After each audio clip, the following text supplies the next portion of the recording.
to the muffins, listen to the Munson's child. Listen to the don'ts, listen to the shouldn'ts, the impossible, the won'ts. Listen to never haves.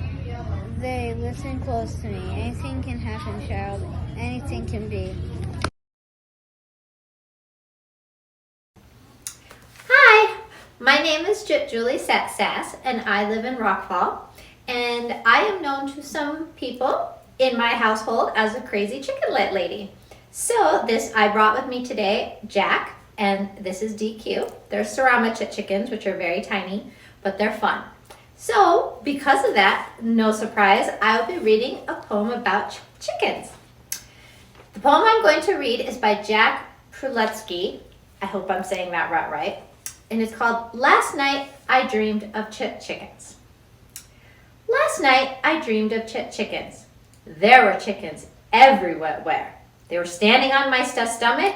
They were nesting in my hair. They were pecking at my pillow. They were hopping on my head. They were ruffling up their feathers as they raced about my bed. They were on the chairs and tables. They were on the chandeliers. They were roosting in the corners. They were clucking in my ears. There were chickens for as far as I could see. And when I woke today, I noticed there were eggs on top of me. So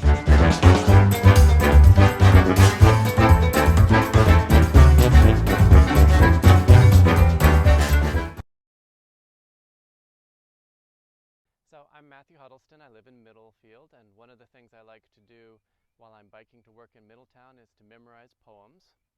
This poem is by a poet named Mathia Harvey.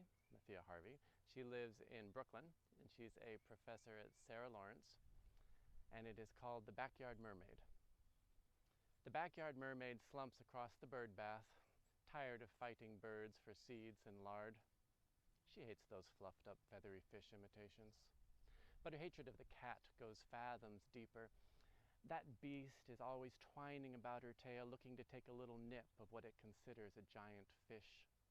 Its breath smells of possible friends. She collects every baseball or tennis ball that flies into her domain to throw at the creature. But still it advances, undeterred, even purring.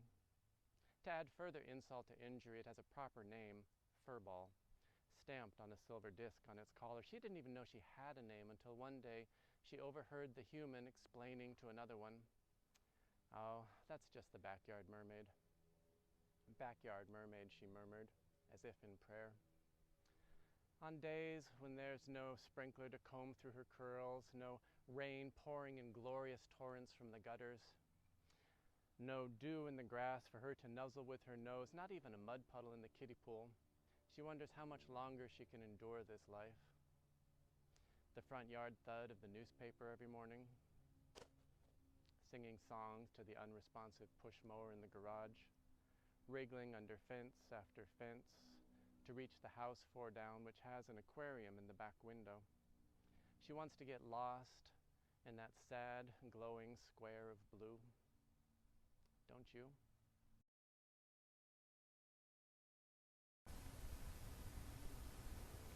Hi everyone, my name is Julie Carroll and I live in Rockfall. I'm a community member, I'm a mom, I'm a second grade teacher, I'm a lover of books, I'm a Durham Youth and Family Services board member, and I'm here today to read a poem, 2 poems actually, for Poetry Month for Levi Co-Library.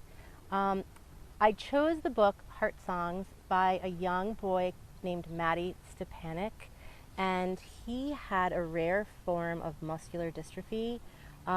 He died when he was 13, but before he died, he published a series of books, poetry books, and I chose 2 of them today so that we can remember him and listen to his beautiful words.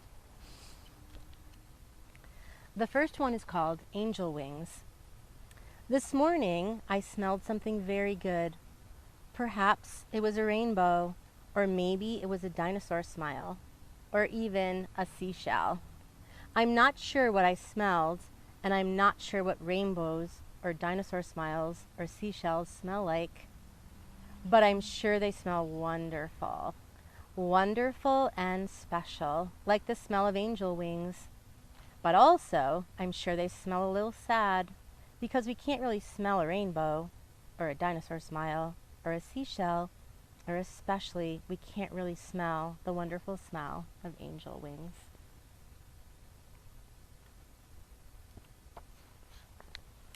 The second one I chose is called Circle of Happiness. I'm a little kid for you to love. I'm a little kid for you to hug and kiss. I'm a little kid for you to say, you are so special. Yes, you are. I'm a little kid for all those things and more. And when you feel and say and do all of those things, I will be a little kid who will love you. I will be a little kid who will hug and kiss you. I will be a little kid who will say to you, you are so special too. Yes, you are.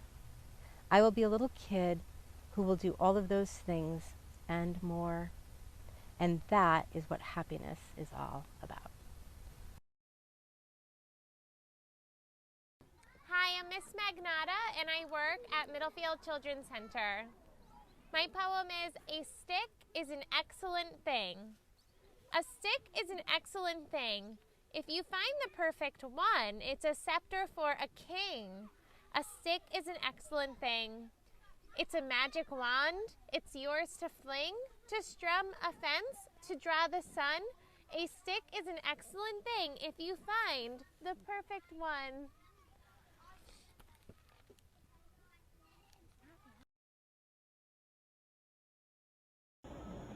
Hi, my name's Amity French Wilson, and I am going to be reading a poem to you about autism awareness from the student's perspective. My name is Bella, and I'd like to say how autism affects me every day. I may have trouble with how I speak. I can't always say what I mean. It's tough for me to relate to you, but I promise I still want friends too. Students with autism are not all alike, like separate sets of shining lights. Autism changes how our brains grow, so please be patient as you grow. Make an effort and show you care to every student everywhere. Big or small, in any grade, we all want happiness just the same. Be kind.